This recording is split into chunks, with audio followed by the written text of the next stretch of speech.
Bonjour, je me présente Jean-François Béliveau, premier vice-président de Norbridge Assurance pour la région du Québec. Vous écoutez Accident de parcours. Vous écoutez Accident de parcours, un podcast dédié à enrichir la communauté de l'assurance de dommages. Mon nom est Alexandre Gilbert et en compagnie de mon partenaire de micro Mathieu Brunet, on connecte avec les intervenants du milieu, on fait le survol de l'actualité, des enjeux et de la réalité de l'industrie. Le podcast est une présentation de Primaco et est rendu possible grâce à nos partenaires Banque Nationale, CRU ainsi que la Coalition pour une relève en assurance de dommages. N'oubliez surtout pas de vous abonner à l'une de nos plateformes de diffusion pour être informé de la venue de nos prochains épisodes. Bonne écoute! Jean-François, merci d'avoir accepté notre invitation. On est vraiment content que tu sois là. On voulait avoir quelqu'un qui connaît bien le milieu de l'assurance des entreprises, puis on est tombé, je pense, sur la bonne personne ou une des très bonnes personnes. Hein. Et comme tu le sais, tu as pu voir première saison Accident de parcours. Donc, on voulait lancer la balle avec toi sur l'accident de parcours. Comme tu as dû entendre, c'est un peu notre thématique parce qu'on pense que c'est une réalité, veut pas, dans notre domaine. Et on était curieux de savoir si toi aussi, t'en fais partie. Es-tu un accidenté? Est-ce que c'est venu par un accident dans ta carrière? Oui. Pourrais-tu nous en parler un peu? Absolument. En fait, je suis arrivé dans l'assurance. Avant d'arriver dans l'assurance, j'avais rencontré une fille. OK. Donc, sa mère était directrice générale d'une mutuelle. Donc, évidemment, l'enjeu, c'est pas l'assurance, hein, c'est plus de développer une nouvelle relation. Donc, développer une relation avec une fille qui était plus tard ma première épouse. Et après l'université, finalement, sa mère, on aurait besoin d'un agent. Puis là, on est au début des années 80, donc c'était pas dans mon agenda, mais bon, why not? Fait que finalement, La situation d'emploi était différente à ce moment-là exactement, au début des années 80, là, c'était pas aussi évident. Donc, je dis, why not? Fait que moi, mon agenda à ce moment-là, c'était, je vais le faire un an. Je vais voir qu'est-ce qui se présente. Puis là, j'ai rentré dans l'assurance.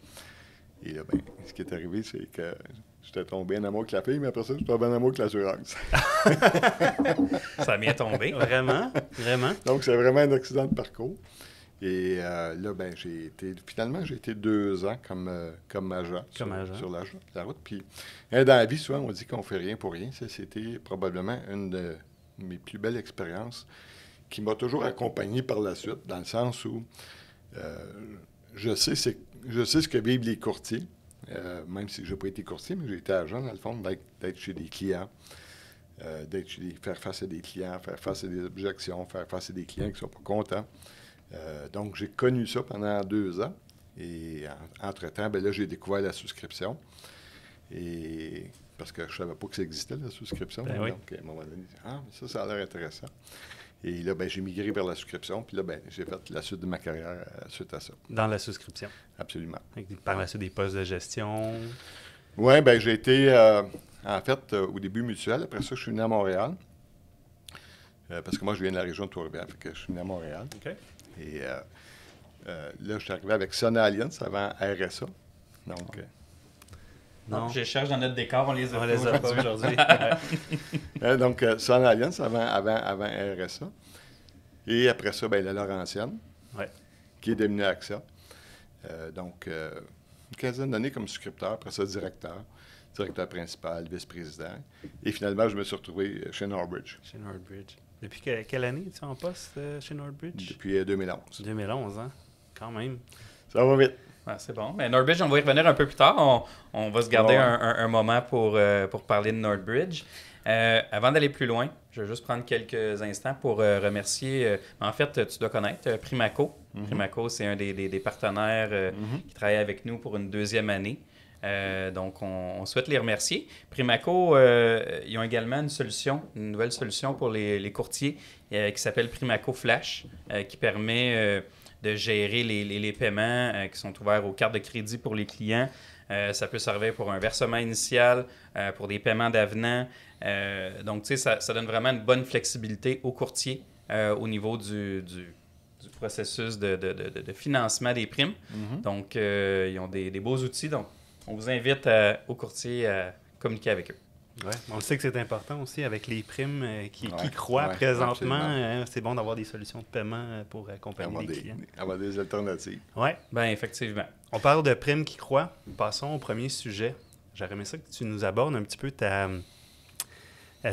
perspective, ou non pas ta perspective, ce ne serait pas le bon mot, ton constat de l'assurance des entreprises présentement, où on en est, puis qu'est-ce que tu vois se tramer un petit peu là, dans notre industrie, surtout après le COVID, mais ça fait quand même quelques années que c'est un peu incertain, on se pose beaucoup de questions. Je pense que tu...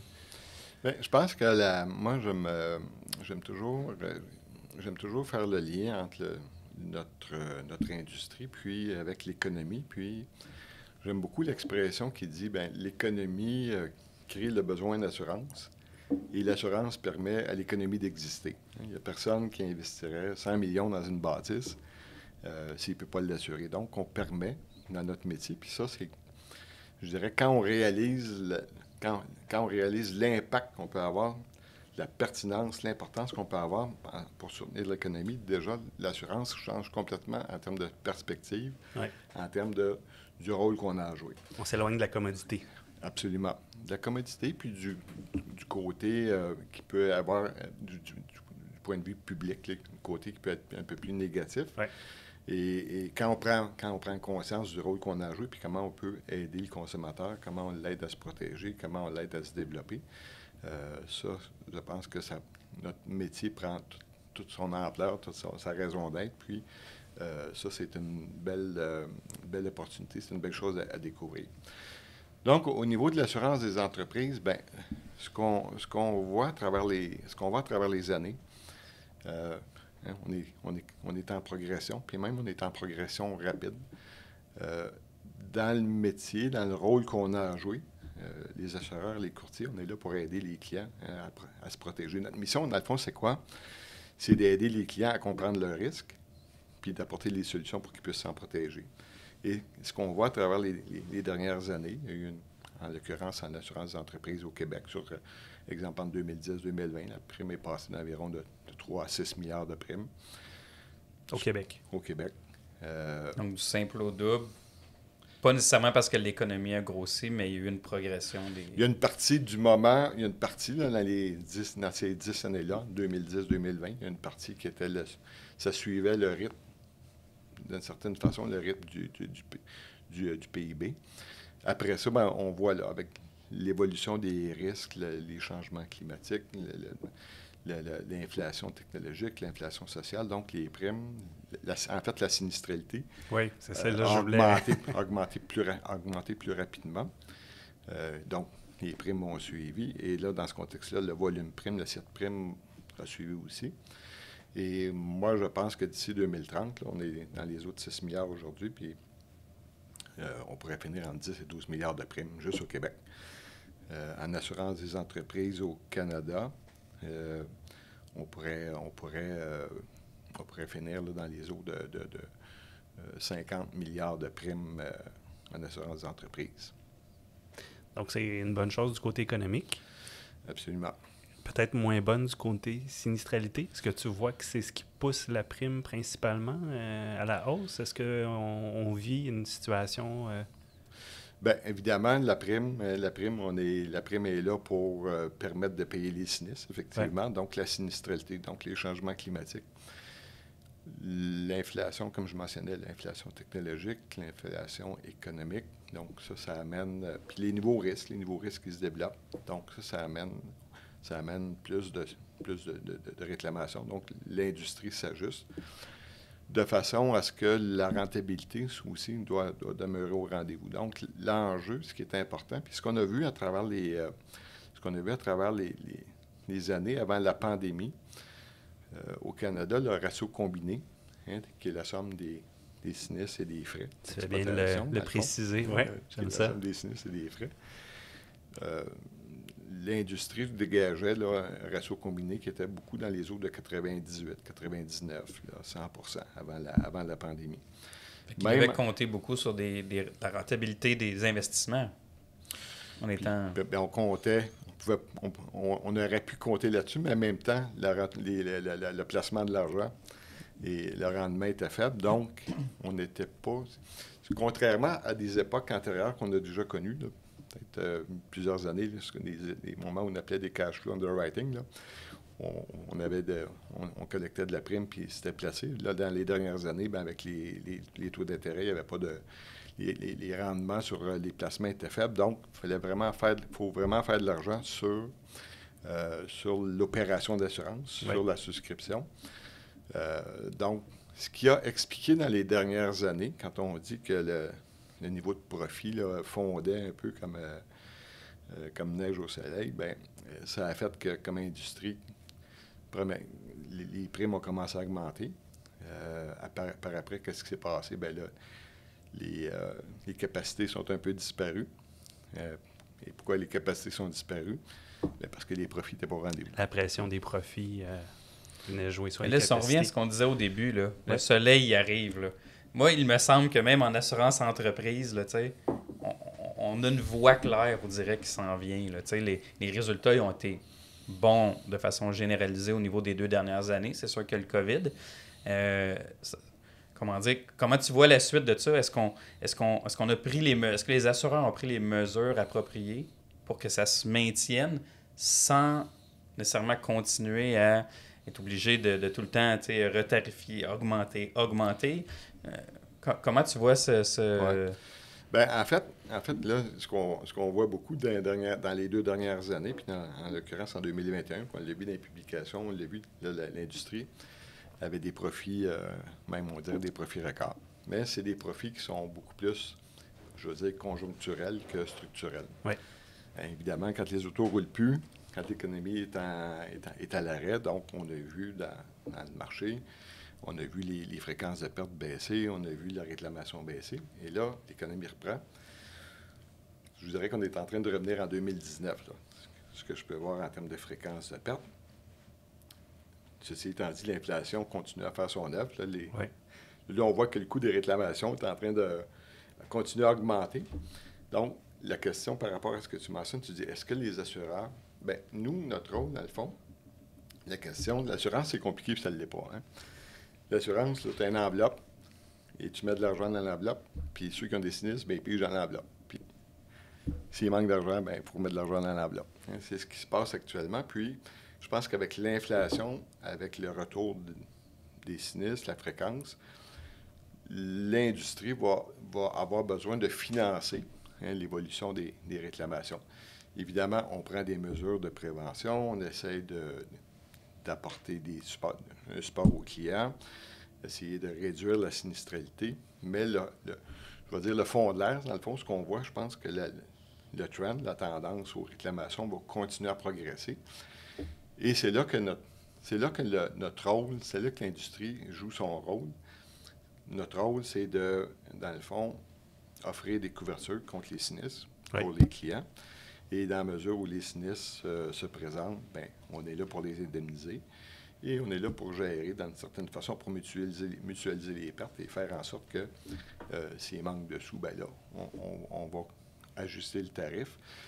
Dans le fond, l'industrie, son objectif, à l'ultime, c'est d'avoir un ratio combiné environ de 95. Donc, dans la mesure où l'évolution des sinistres et l'évolution de la tarification permet un ratio de 95, on peut avoir une stabilité. Sinon, bien, dépendamment de l'évolution, il faut s'ajuster. Corriger d'un bord ou de l'autre. Là. Mais au niveau des capacités de façon générale, vous négociez avec des réassureurs qui sont à l'extérieur souvent du pays, est-ce que je comprends? Jusqu'où va cette influence-là au niveau de de la tarification? Mais même, est-ce qu'il y a une ouverture dans le marché actuellement dans vos résultats par rapport à ça? Bien, le marché de l'assurance, de la réassurance actuellement, il est pas à la tendance d'être un marché soft. Il est plus dans une tendance où on voit les catastrophes, on voit les changements climatiques, on voit l'inflation, on voit différents facteurs là, qui préoccupent aussi le marché de la réassurance. Donc, ce marché-là, actuellement, est plus dans une tendance, d'une façon modérée, on va dire, là, mais quand même haussière au niveau de leurs primes. Haussière. Donc, pour mettre en perspective ce que ça veut dire, quand tantôt je parlais d'un ratio combiné de 95, si on a 5 points de marge de manœuvre, imaginons que le coût de réassurance augmente de 2 points.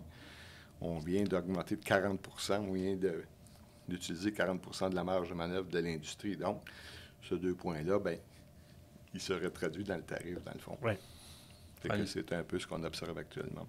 On va tenter de démystifier un peu la réassurance un peu plus tard dans la saison. En tout cas, on travaille sur ça, mais bref, merci d'en avoir un peu parlé. D'autres sujets en assurance entreprise, on parle, l'assurance des biens, l'assurance responsabilité civile, qui est pas mal la base un peu de tout ça, l'assurance automobile, le transport. Il y a l'assurance de cyber-risque depuis quelques années, un bon bout de temps, puis chez Northbridge tranquillement aussi investi dans cette voie-là, mais de façon générale, c'est une industrie qui est difficile, la sinistralité est pas facile.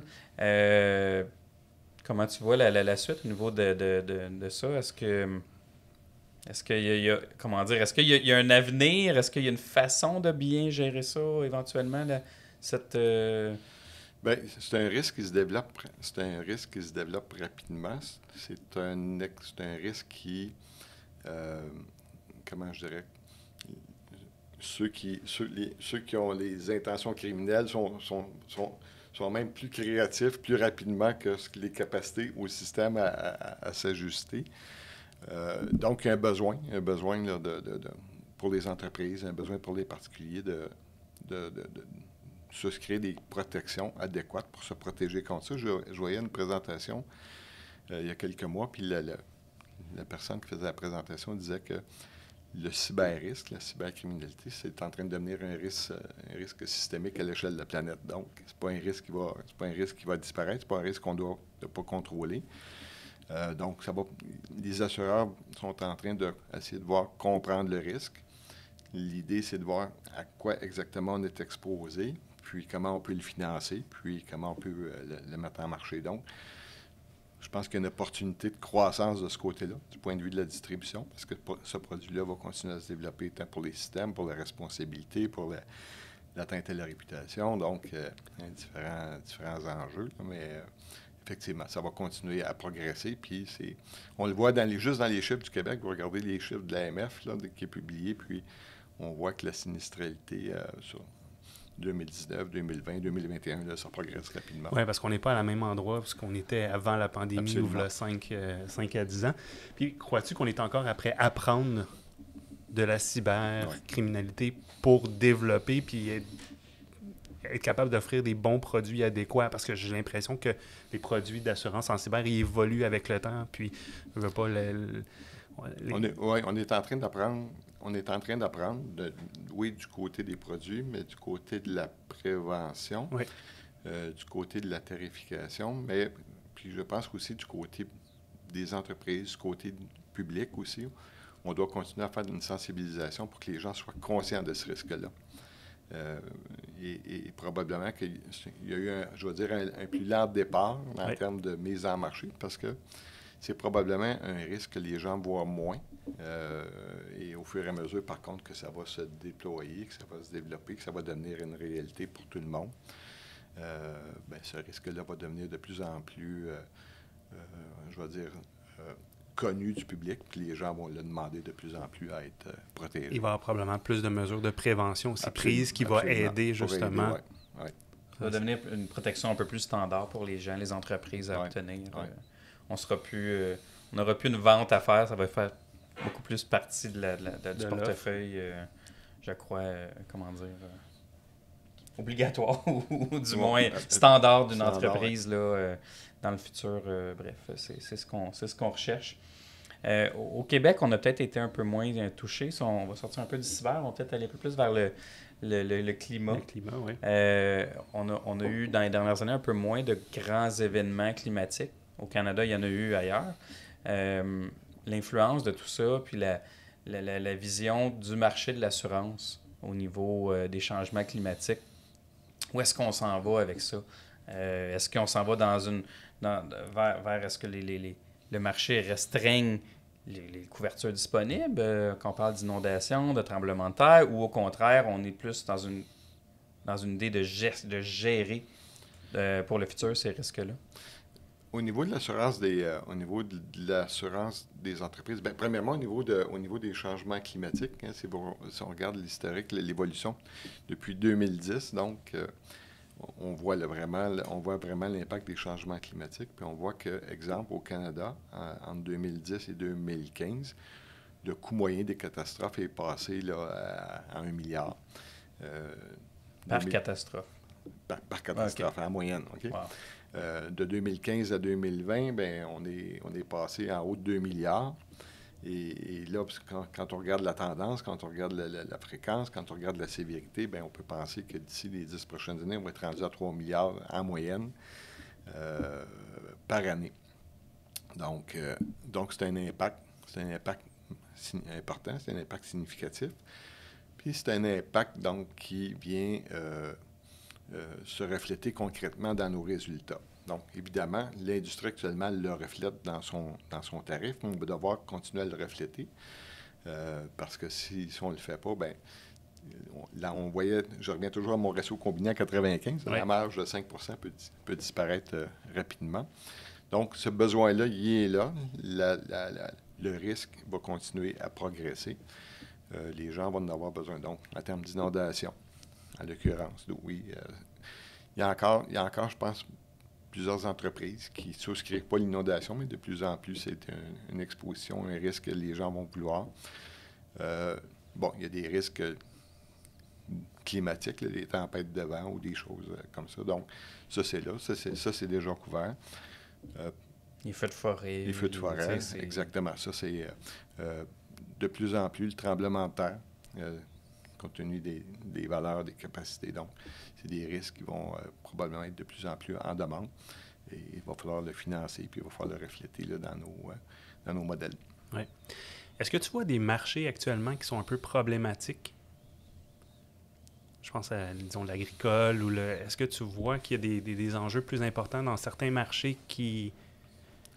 Bien, en fait, ce que je pense que si je prends le marché de l'entreprise, actuellement, je vais le segmenter en 3 dimensions, dans le sens où on va dire, excusez les anglicismes, là, mais on va dire small business, mid-market, puis les tech risks, donc les risques techniques. Oui. Les mid-market, je ne sais pas comment dire après. C'est le terme qu'on utilise dans le milieu. Donc les gens vont comprendre, oui. Donc, ce qu'on voit actuellement, bien, je pense que dans ce côté small business, puis si on prend le marché du Québec, c'est intéressant de regarder le marché du Québec.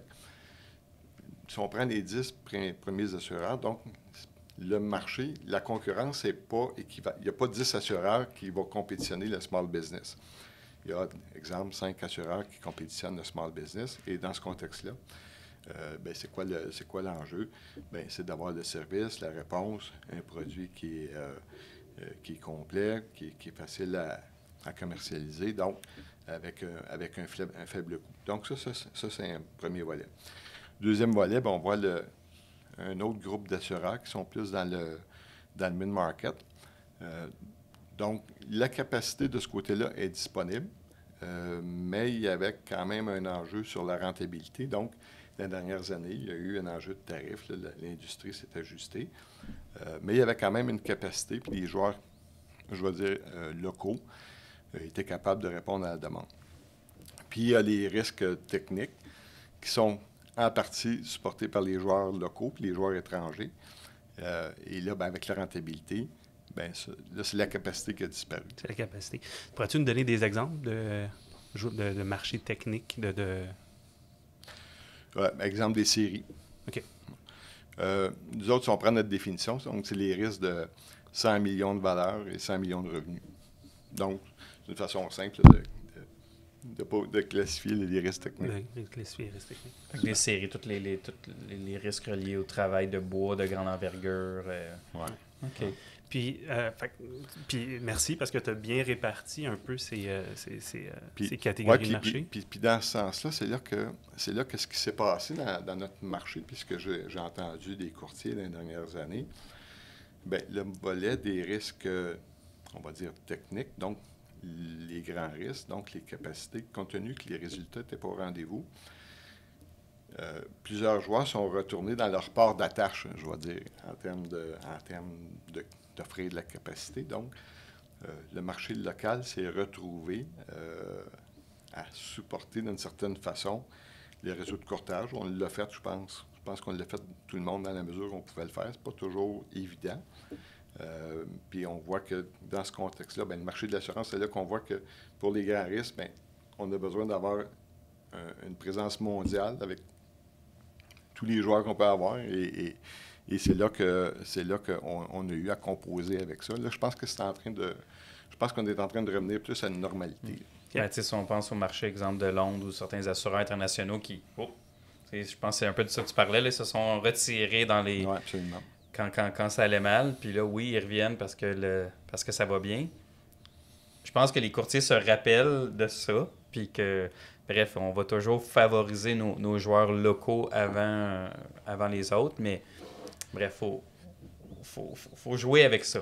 C'est une réalité qui est difficile à gérer, autant pour les assureurs que les courtiers au niveau de la distribution.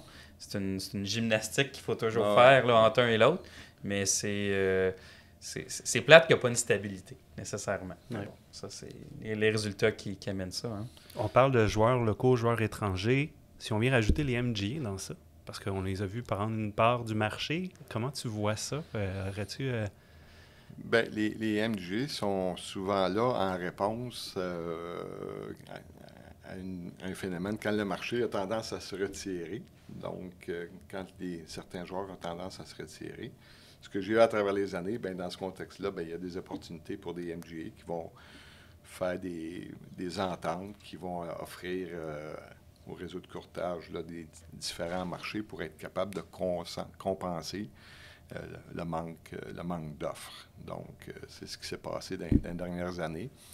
Je pense que ça a une dynamique qui est relativement cyclique. Donc, quand le marché redevient plus agressif, quand les joueurs vont avoir des stratégies d'ouverture, d'accroître leur appétit, souvent ce qu'on voit, c'est que les MGA vont reperdre une partie de leur marché. Puis, quand le marché se referme, ils sont de retour. Donc, c'est un peu la dynamique qu'on observe. Il reste toujours présent, mais comme tu dis, c'est cyclique du moment que les capacités vont reprendre. Les assureurs, disons plus standards, vont reprendre les parts de marché. Ou on revient encore à ce que tu disais. Là, c'est sûr qu'il y a des MJ qui vous diraient qu'ils essayent de s'adapter en devenant, en se disant plus du régulier. Mais bon, ça, c'est leur défi, puis on va leur laisser. Je pense qu'on en a parlé un peu avec eux dans le passé. On parle d'MGA, est-ce qu'on peut penser à d'autres moyens de distribution qui pourraient venir rendre la chose un peu un désordre pour les courtiers, ou tu crois que les courtiers sont bien... que notre modèle actuel est quand même bien établi au Québec, au Canada, pour le futur? On entend toujours les Amazon, les Google. Là, ils vont-tu venir ici puis tout nous... Mais tu sais, toi, comment tu vois ça? C'est une bonne question. Moi, je vois ça. Je vois ça dans le sens suivant. Premièrement, je pense que c'est intéressant de regarder c'est quoi le marché de l'assurance. Puis parce que quand on commence à parler de Google, Amazon, puis les joueurs, les grands joueurs en technologie, là, comme je disais récemment dans une présentation, les GAFAM, là, ils ont 10 000 milliards de capitalisation boursière, donc ça donne des idées pour aller entrer notamment dans l'assurance. Mais dans d'autres domaines aussi, ils n'ont pas juste l'assurance comme opportunité, mais évidemment, l'assurance est là. Le marché de l'assurance, actuellement, mondialement, on se parle d'un marché de... Quand on parle de vie et non-vie, là, on parle d'un marché de 6 600 milliards de primes. On est rendu là, ça continue à progresser. Donc, le marché de l'assurance dans le monde, actuellement, c'est 6 % du PIB mondial. Donc, c'est pas rien. Non. 6 000. Donc, et si on regarde ça sous l'angle de l'assurance des entreprises, donc environ 3 500 milliards de primes en dommages. Donc, en entreprise, on peut estimer à peu près environ mondialement 1 400 milliards de primes. Donc, ça, c'est high level. Puis pourquoi je positionne ça comme ça? Parce que quand on remet ça dans notre marché à nous, au Québec, on dit on a 10 milliards de primes, mettons, 6 ou 7, on s'en va vers 10, donc dans un grand marché. Donc, dans ce contexte-là, est-ce que les joueurs technologiques vont venir dans l'assurance, bien, quand on regarde la taille du marché, je pense qu'à tout le moins, ils ont un intérêt à regarder, à voir s'il y a une opportunité. Maintenant, c'est un environnement qui est complexe. C'est un environnement, je pense, qu'ils vont pouvoir exploiter avec la technologie pour les risques qui sont simples, les risques qui sont homogènes. En mode de distribution. En distribution. Et eux, ils ont l'habitude d'être dans un environnement où il n'y a pas beaucoup de concurrence. Parce que quand on regarde Microsoft, quand on regarde Apple, quand on regarde... Chacun dans leur modèle sont presque dans des quasi-monopoles. L'assurance, il y a de la concurrence. Donc, ça, c'est la première chose qu'ils doivent adapter à leur modèle s'ils veulent faire pénétrer notre industrie.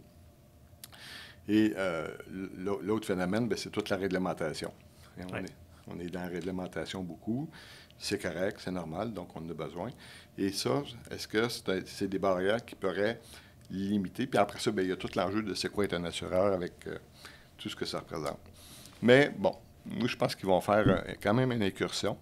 Au niveau de l'assurance des entreprises, bien, ce qu'on voit actuellement, les courtiers sont capables de protéger leur marché au niveau de l'assurance des entreprises comparativement à ce qu'on a vu en assurance des particuliers. Là, le 80-20, il est stable actuellement. Donc, les courtiers protègent leur marché. Je pense que les clients ont un besoin de conseils. Et ça, je pense que les courtiers vont continuer à pouvoir l'exploiter.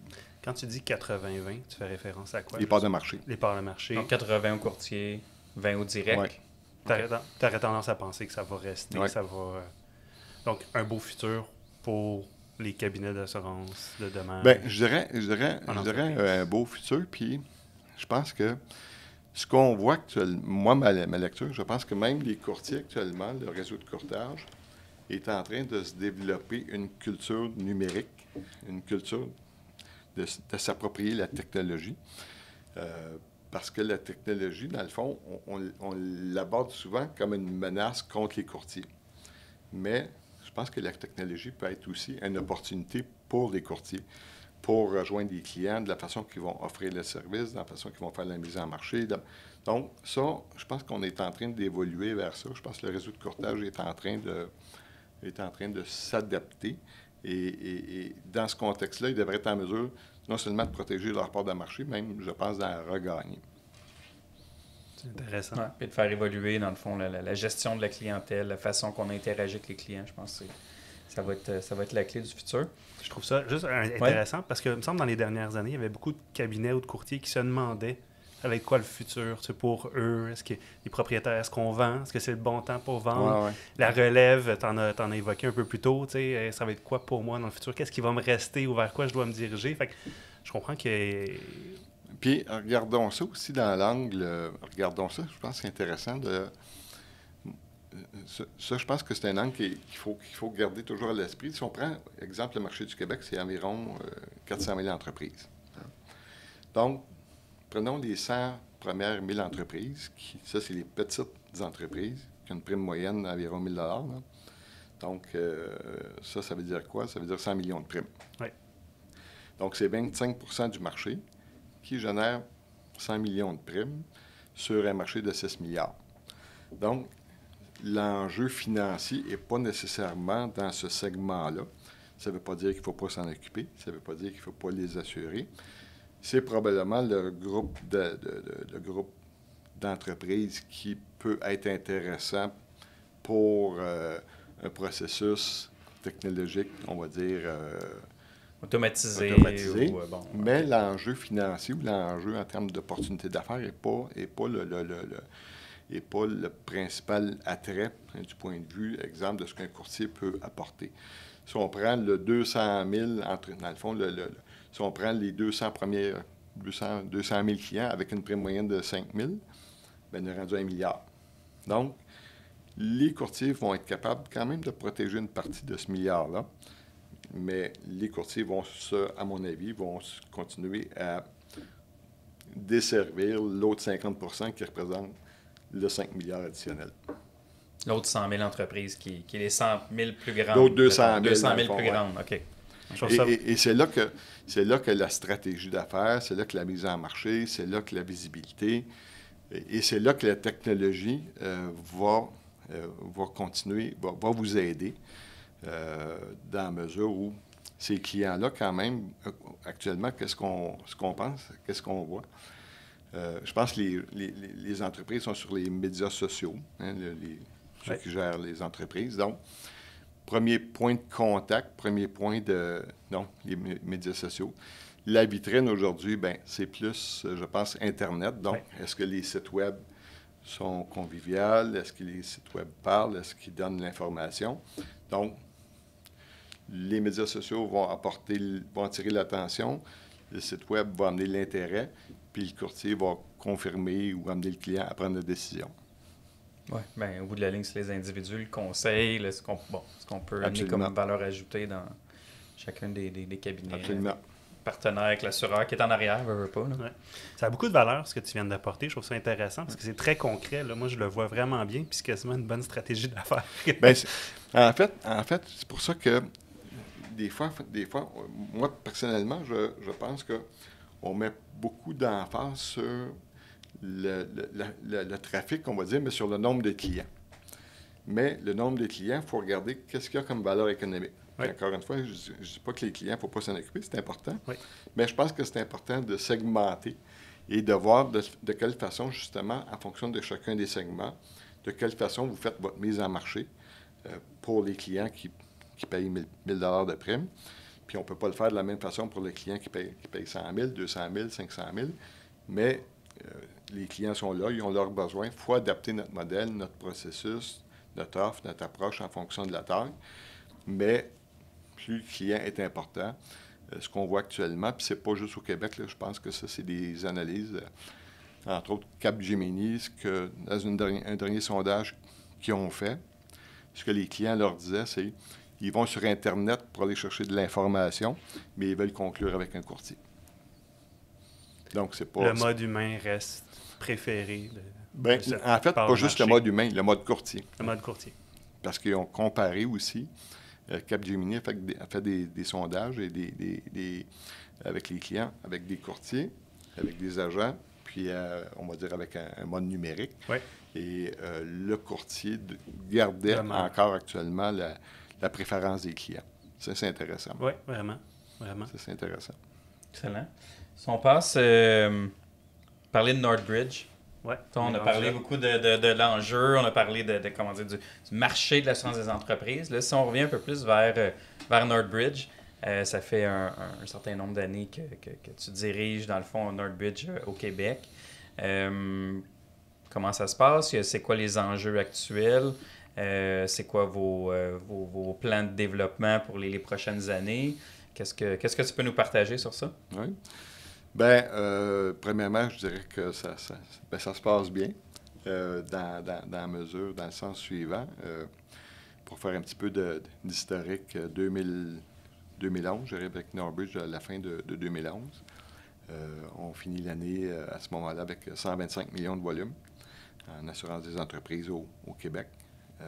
Et cette année-là, déjà, je pense que je peux dire, on est rendu en mai, là, mais si la tendance se maintient, on va excéder 500 millions de volume. Donc, on va être passé de 125 millions à plus de 500 millions de volume dans l'assurance des entreprises. 5 fois en 10 ans. En 10 ans. Puis on accélère. Cette année, là, on va probablement avoir une croissance dans les eaux de 100 millions de primes. Donc, en perspective, 100 millions de primes dans le courant de l'année. En 2011, sur l'histoire de Northbridge, on était à 125. Donc, dans un an, on va écrire 80 Ce qui était le chiffre d'affaires de 2011. Ouais. Exactement. Qu'est-ce qui explique ça? C'est une bonne question. Ouais. Il doit y avoir du travail à quelque part un peu, mais... C'est une bonne question. C'est une bonne question. Bien, qu'est-ce qui explique ça? Il y a le contexte du marché, il y a le contexte de la consolidation. Il y a le... Mais vous n'avez jamais acheté d'assureur, là? Non, ça, c'est de la croissance. C'est de la croissance, croissance organique pure. Bien, en fait, je ne sais pas si ça l'explique, mais en tout cas, moi, une signature qu'on a voulu se donner à travers les années, à partir du début, là, de 2012, 2013. Puis moi, ce que je partageais avec les équipes, Bon, premièrement, on avait un mandat, là, justement, on avait un objectif de croissance et à l'origine, c'était de passer de 125 à 300 millions de volume. Puis moi, bien, un des indicateurs que j'ai toujours partagé avec les gens, un indicateur ou une approche, c'est de dire, parce qu'on a un paquet de choses qu'on mesure, là, mais une des choses pour moi qui a toujours eu beaucoup de valeur à communiquer, c'est de dire, on est en affaires. Hein, oui, on fait de l'assurance. On pourrait faire d'autres choses, mais on fait de l'assurance, puis on est en business. Donc, on veut avoir une croissance. Et la première question, c'est, le soir, quand on ferme la porte de notre bureau, la question est, est-ce qu'on a plus de clients ce soir qu'on en avait ce matin? Si la réponse est non, on a un problème. Hein, donc, ça veut dire quoi? Ça veut dire qu'on n'est pas compétitif. Ça veut dire que les clients font le vote d'aller voir un concurrent parce que notre offre ne les satisfait pas. Donc, ayons une approche où il y a un indicateur qui est simple. Est-ce qu'on a plus de clients le soir qu'on en a le matin? Et ça, bien, c'est quelque chose qui est partagé par tout le monde.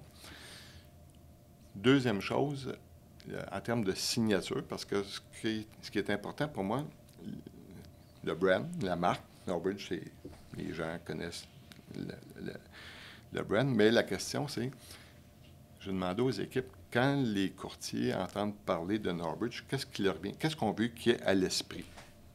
Hein, en termes de signature. Oui. Et une des choses qui, pour moi, est importante, la première chose qu'on a toujours voulu garder, c'est la proximité. La proximité en termes de relations. Donc, puis, on est une entreprise, Norbridge, qui appartient à Fairfax. Fairfax, ça vient de où? Ça vient de Fair and Friendly Acquisition. Okay. Donc, friendly dans le sens de proximité, dans le sens des valeurs qui sont compatibles. Donc, ayons une relation, maintenons la proximité, soyons présents avec les courtiers. Donc, ça, c'est la première chose. Deuxième chose, l'expertise. Ce que je crois, moi, c'est que dans l'évolution, la technologie est importante, mais l'expertise doit accompagner la technologie. Donc, on investit beaucoup dans l'expertise.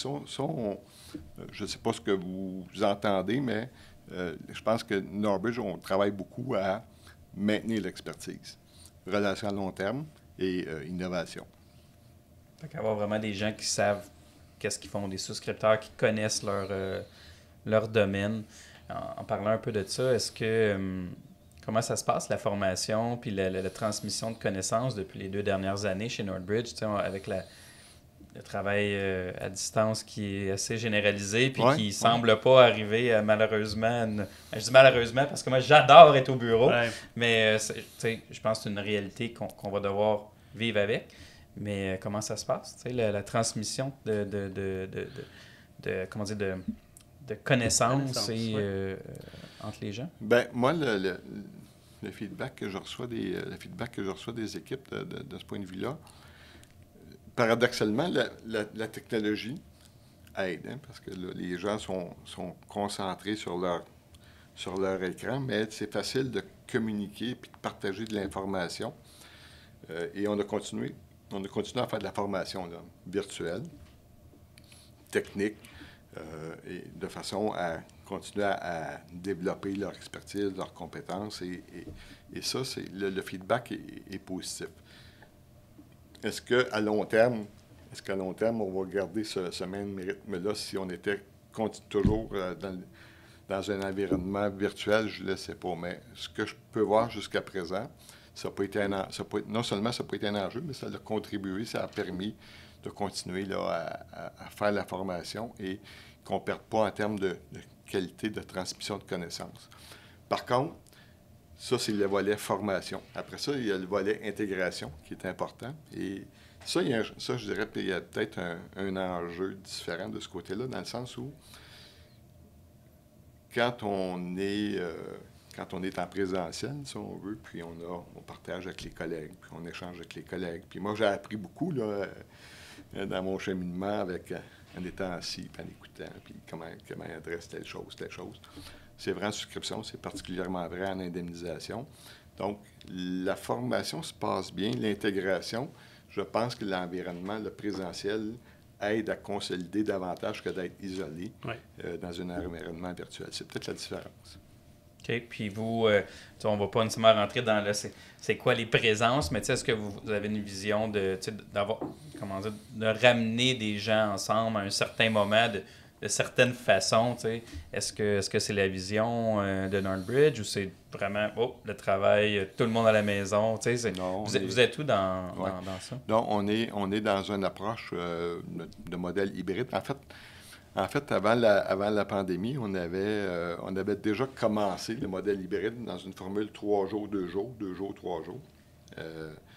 Et ça faisait presque un an qu'on était déjà dans un modèle, une approche hybride. Il y avait 70% des gens qui avaient accepté ou qui avaient adhéré ou qui avaient fait la transition, dans le fond. Donc, ça, c'était déjà fait. Quand la pandémie est arrivée, il y en avait 70%. Ça, c'était déjà fait. Évidemment, la pandémie a 100%. Là, aujourd'hui, ce qu'on fait, c'est qu'on revient dans une approche de transition. Une journée par semaine dans un premier mois, 2 jours par semaine dans un deuxième mois.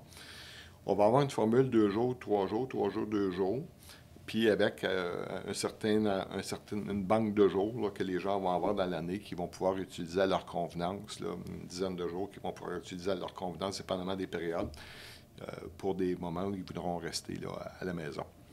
OK. Donc, on est en transition. On revient un peu à ce qu'on faisait à l'origine, avec des ajustements. Et puis, mais je pense que la réponse, à mon avis, actuellement, n'est pas connue. Tout le monde, on va la découvrir au fur et à mesure que ça va évoluer. Mais je pense que progressivement, au fur et à mesure que les gens vont revenir au bureau, vont redécouvrir le plaisir de travailler ensemble aussi. Il y a des valeurs ajoutées à travailler ensemble. Je dirais peut-être un peu... j'ai entendu une formule l'autre jour, j'ai trouvé ça intéressant, c'est parce que un des enjeux souvent qui est amené, c'est « Ouais, mais là, on va voyager, perte d'efficacité. » Peut-être. Mais la personne disait « Bien, peut-être perte d'efficacité, mais on va regagner en synergie. » Ouais. Et ça, je trouve ça intéressant. Puis je l'ai vu dans des rencontres qu'on a faites à l'extérieur avec les équipes de gestion où on se retrouvait ensemble après 2 ans. Et quelqu'un m'a dit, en 2 jours, on a récupéré 2 ans. Donc, en team ou en Zoom, c'est pas la même chose. On va à l'essentiel. On peut pas... En tout cas, je pense pas qu'on peut aller aussi loin dans certaines analyses. C'est pas la même dynamique. Le côté informel, du présentiel, de se croiser, de pouvoir échanger d'une façon dans des rencontres de couloir, même, à la limite. Là, c'est quelque chose qui... On mesure mieux aujourd'hui la valeur de ces moments-là où on peut prendre des moments pour échanger avec les gens. C'est difficile de créer un lien d'appartenance, de créer quand c'est juste... ça prend des efforts supplémentaires qui, naturellement, se font lorsqu'on est en présentiel. En présentiel, ouais. Donc... Vous avez certainement engagé plein de gens que vous n'avez jamais vus encore dans les 2 dernières années. Comment ça se passe de ce côté-là? Ça va être spécial, ça. Bien, c'est intéressant parce que, quand même, les gens qu'on a embauchés, il y en a qui, cette semaine, qui sont venus, la semaine passée, cette semaine, sont venus au bureau. Pour la première fois. Pour la première fois, puis ils voyaient les collègues pour la première fois. Quand même, je pense qu'on a réussi à travers différentes activités, différentes rencontres, parce qu'il y a quand même une communication. Au moins, l'écran permet. L'écran aide d'avoir un certain contact. Les gens, quand même, ont exprimé le fait qu'ils étaient satisfaits de leur intégration avec l'équipe, avec Northbridge. Ça, de ce point de vue-là, dans le contexte, ça s'était bien passé. Mais je pense qu'en même temps aussi, là, c'était intéressant pour eux de pouvoir passer à une étape suivante où ils puissent rencontrer les gens là, en 3 dimensions. Oui. Mais en même temps, je pense que dans le fond, c'est sûr que je pense pas qu'on a besoin aujourd'hui, honnêtement. On n'a pas besoin de se voir 5 jours par semaine. Mais je pense de se voir une couple de jours par semaine, puis ça va permettre, là, en organisant les rencontres, les équipes, si les gens rentrent au bureau, tout le monde en même temps, la même journée. Donc, ça va continuer à aider à finaliser ou à cimenter là, les nouveaux employés qu'on a intégrés dans l'équipe. Mais somme toute, globalement, les commentaires sont positifs. OK. Good. Si on reste un peu au niveau des ressources humaines, c'est de ça qu'on parle en ce moment, mais il y a des enjeux dans l'industrie, que ce soit au niveau des assureurs, des courtiers, puis je suis certain même dans les réclamations. Je pense que tout le monde est à la recherche quand même de gens. Northbridge, avez-vous une stratégie particulière, des façons de gérer? Qu'est-ce que vous faites pour attirer? Il ne faudra peut-être pas tout partager. Non, je pense on a beaucoup d'étudiants qu'on partage le podcast. On a des gens qui débutent dans l'industrie. Fait que s'il y a des choses que tu veux partager, ben je pense que c'est un bon moment qu'on s'en parle. Oui. Bien, je pense que la façon d'attirer, c'est ça la question, parce que dans le fond, c'est ça la question. Comment on va attirer? Bien, premièrement, les meilleurs recruteurs, ça va rester nos employés. Donc, si les gens de Northbridge qui sont déjà en place sont heureux, ils vont en parler dans l'industrie. On est un petit monde, donc ils vont en parler à leurs connaissances, leurs amis, leurs collègues. Donc, ça, c'est une première chose. Donc, un des objectifs qu'on a, c'est à chaque année, on travaille fort à mesurer l'engagement, la satisfaction de nos équipes et de faire en sorte que on a l'objectif d'être un employeur de référence et que les gens nous disent qu'on est un employeur de référence. Si on réussit à atteindre ça, bien, déjà, c'est un premier levier pour, le recrutement. Deuxième chose, bien, je pense que le brand, la marque, dans notre monde et dans notre petit monde, est quand même important à communiquer. Donc, on a travaillé à travers les années à accroître notre visibilité, notre présence. Exemple au RCCAQ, à travers les commandites, avec l'Association du camionnage. Donc, à chaque fois qu'on a l'occasion, Northbridge, de se mettre en évidence dans l'industrie, par rapport soit aux clients, par rapport à, on va dire, l'industrie interne, et de façon à ce que ça puisse communiquer une image positive, puis il faut que ce soit réel, il faut que ce soit vrai, mais dans la mesure où on peut le communiquer, ça, je pense que je crois que c'est une bonne stratégie de mise en marché également. Au-delà de ça, tantôt, je mentionnais qu'on croit beaucoup à l'expertise et on investit beaucoup dans l'expertise et je pense que ça contribue à faire en sorte que nos employés parlent à des connaissances dans le marché pour dire, viens chez Northbridge, là, parce qu'au-delà des valeurs, on va t'aider à te développer dans ta carrière, dans tes connaissances. Et ça semble actuellement être un bon levier de recrutement. Fait que vous avez vous avez de la place pour embaucher, j'imagine. Vous avez un plan de recrutement qui est... la pénurie de main-d'œuvre, on a le même défi pour tout le monde, dans le fond. Là. La question, c'est, comme je dis souvent, on a une bonne histoire à raconter. Hein? Fait que essayons d'avoir une bonne histoire, une histoire que les gens de l'extérieur vont entendre, puis qui va faire en sorte qu'ils ont envie de joindre Northbridge, parce que en même temps, c'est un avantage pour eux en termes de développement. Et ça va en prendre. Hein? Si on passe de 1 à 5, on s'en va vers 10. Ça fait partie de l'équation aussi. Effectivement, ça va en prendre. Mais l'industrie, en même temps, je pense que l'industrie, globalement, avec la technologie, on est dans une étape, je pense, où les gains de productivité, l'industrie va faire des gains de productivité, à mon avis, qui vont être supérieurs à la décroissance démographique. Ça ne veut pas dire qu'il ne faut pas continuer à mettre en valeur notre industrie, mais ce qu'on est en train de développer en technologie, en connectivité, en l'occurrence. Ça fait un beau pont, là. Parce que je trouve que tu fais notre travail, c'est parfait. Oui. Mais continue. Les investissements comme l'automatisation, Norbridge, on travaille beaucoup là, à renouveler nos systèmes. On ne se le cachera pas, les grands joueurs sont en train d'investir pour renouveler leur technologie, leur système. Ça va aider au processus, ça va aider à alléger les processus, ça va aider à l'automatisation. Les nouveaux systèmes, dans les prochaines années, à mon sens, devraient, on parle du 5G, les systèmes vont éventuellement se connecter. On passe encore beaucoup de temps à s'échanger de l'information technique qui n'a pas nécessairement de valeur pour le client. Oui. Hein? Mais à la vitesse où ça se développe actuellement, si on connecte nos nouveaux systèmes, qui seront plus à l'ère numérique, avec un contexte où il y a la technologie, le 5G, l'échange d'informations, bien, on va pouvoir faire des gains de productivité, d'éliminer ce qui n'a pas de valeur ajoutée pour le client. Puis, dans ce contexte-là, bien, de pouvoir garder nos ressources pour les dédier davantage au service aux clients, là, chez nous, bien, par rapport aux courtiers, chez vous, par rapport à vos clients. Et dans ce contexte-là, bien, la technologie, la connectivité, on en parlait un petit peu tantôt, bien, la connectivité va aider aussi, va alléger les charges de travail. Ça va nous rendre un processus plus fluide.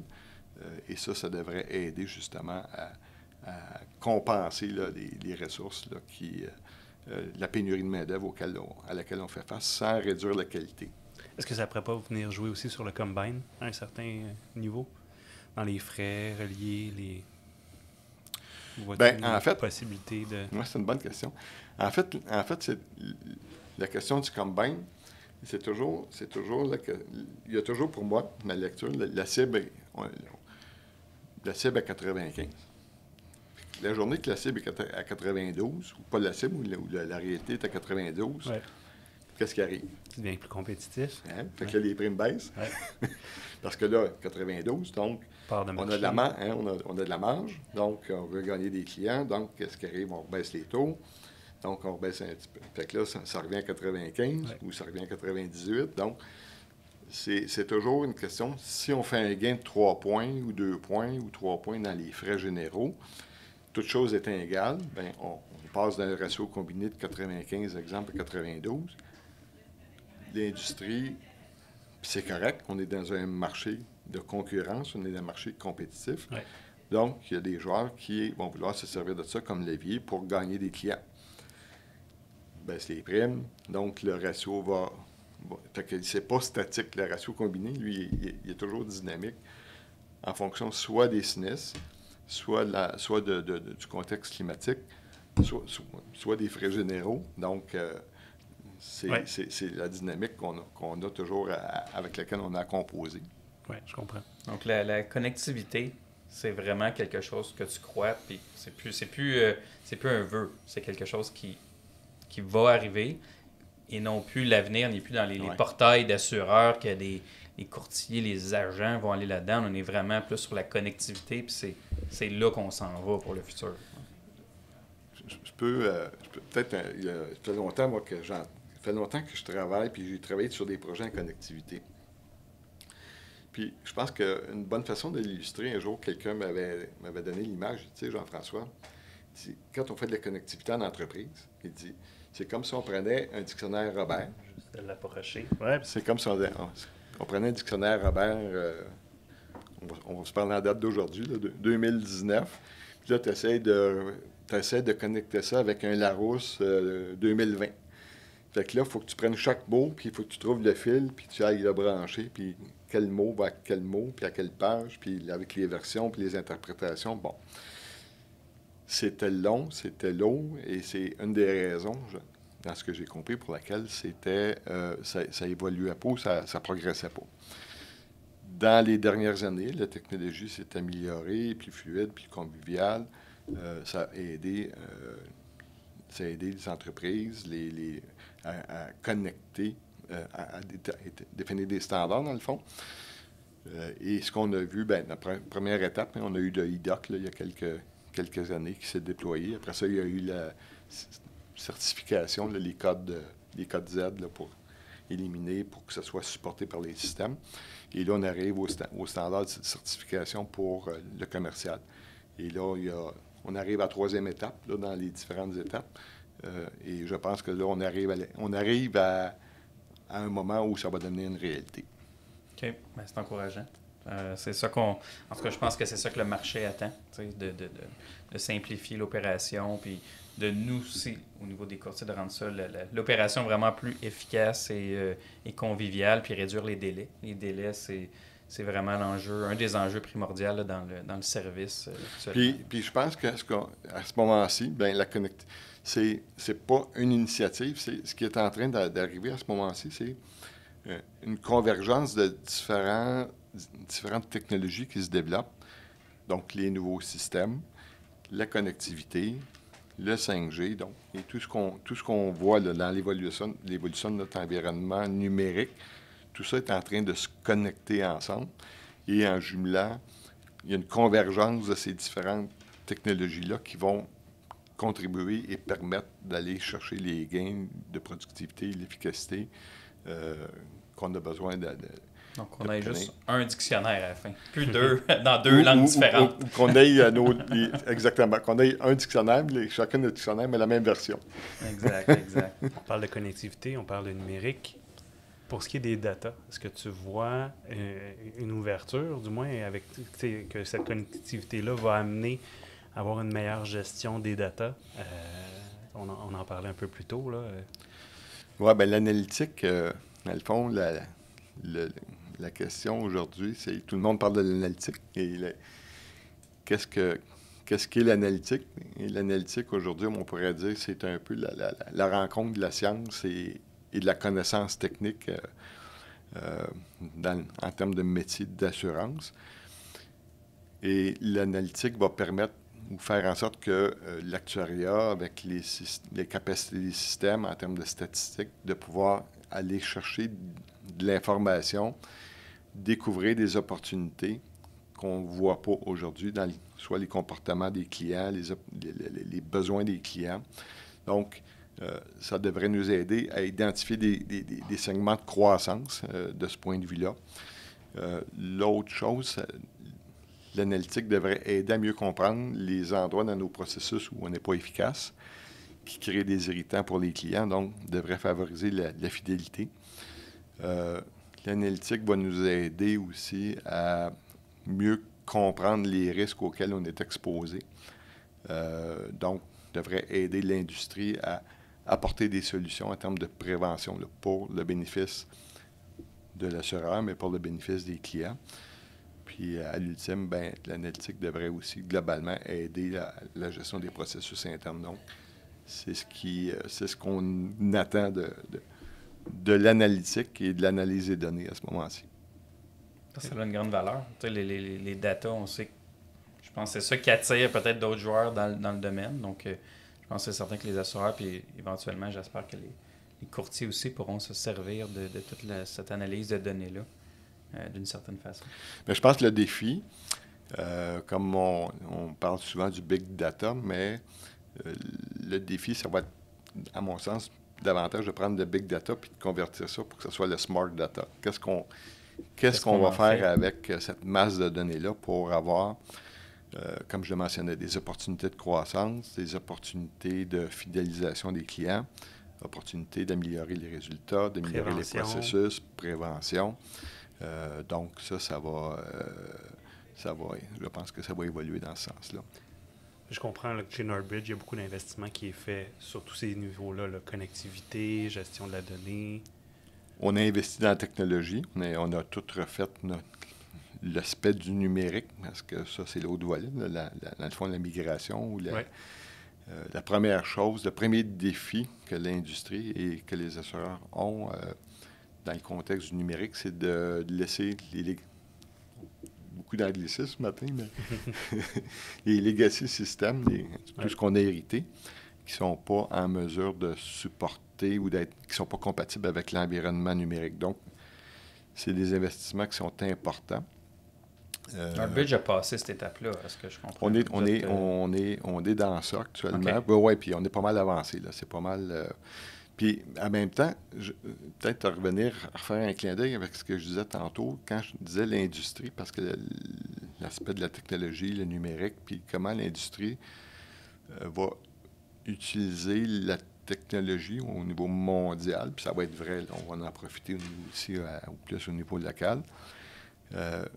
Quand on parle qu'on est à 6 000 milliards de primes, il y a environ 245 milliards par année qui s'investissent juste dans l'informatique mondialement, puis il y a environ entre 25 et 30 milliards qui s'investissent pour le développement de l'analytique. Donc, dans le 250 milliards, il y a un 10 donc, le marché le fait, le monde est en train de le faire, puis nous, ben, on suit la tendance. Le choix de le faire, exactement. Cool. Écoute, je pense qu'on a parlé beaucoup. Ça a passé très vite ce matin. Moi, j'ai une dernière question. Ben, une dernière, ça. Non, vas-y. La dernière, mais j'aime la poser aux gens, puis les gens qui ont quand même évolué dans le marché, qui connaissent le marché québécois puis canadien. Tu sais, comme on dit, tu as une belle carrière. Pour des gens qui débutent dans l'industrie, des gens que l'assurance, ça les intéresse, ça serait quoi ton conseil pour eux? Un jeune qui veut arriver en assurance, peu importe la carrière qu'il veut faire, mais ça serait quoi un de tes conseils que tu pourrais partager? Un conseil pour leur intégration dans l'industrie. Prenez le temps de comprendre c'est quoi notre mission en termes d'industrie. Prenez le temps de bien saisir c'est quoi la valeur ajoutée qu'on apporte aux courtiers, qu'on apporte aux clients, comme on a parlé au début. Investissez dans votre savoir. Puis ça évolue rapidement actuellement. Donc, les compétences qu'on a aujourd'hui, ça ne veut pas dire que ces compétences-là vont être pertinentes demain. Donc, il faut savoir toujours renouveler nos compétences. Et un jour, moi, j'avais eu un séminaire et ça m'a toujours resté à l'esprit. Justement, celui qui animait le séminaire parlait des compétences, de l'évolution, puis il disait, si demain matin, vous aviez à appliquer sur votre job, est-ce que vous l'auriez? Ça, c'est la question qui tue. Vraiment. Et moi, ben, dans ce contexte-là, chaque année, je me suis toujours posé la question, si demain matin, j'appliquais sur mon emploi, est-ce que je l'aurais? Si la réponse dans moi-même est non, bien, pourquoi? Puis, qu'est-ce que je fais pour me renouveler, dans le fond? Ouais. Et ça serait un conseil que je donnerais. Ouais, je trouve ça super intéressant. Très bon conseil. Écoute, merci beaucoup. Merci pour le temps que tu nous as accordé ce matin. Je suis sûr que ça va être très apprécié. Oui, c'était riche d'informations. Je pense qu'on a réussi à couvrir notre plan d'ensemble. On a un peu dépassé notre temps, mais de façon respectueuse et raisonnable. Bref, merci. On veut remercier également les partenaires qui rendent possible le projet. Primaco, qui est notre partenaire principal cette année, avec également la Banque nationale, qui continue avec nous, Crew, qui était également un nouveau partenaire cette année. Et on peut souligner aussi la Coalition. Oui, comme collaboration. La Coalition qui est également partenaire et qui sera présent avec nous dans les prochains épisodes. Absolument. Un gros merci, Jean-François. C'était un grand plaisir. Merci. Ouais. Puis, belle initiative. Bravo. Merci. Salut.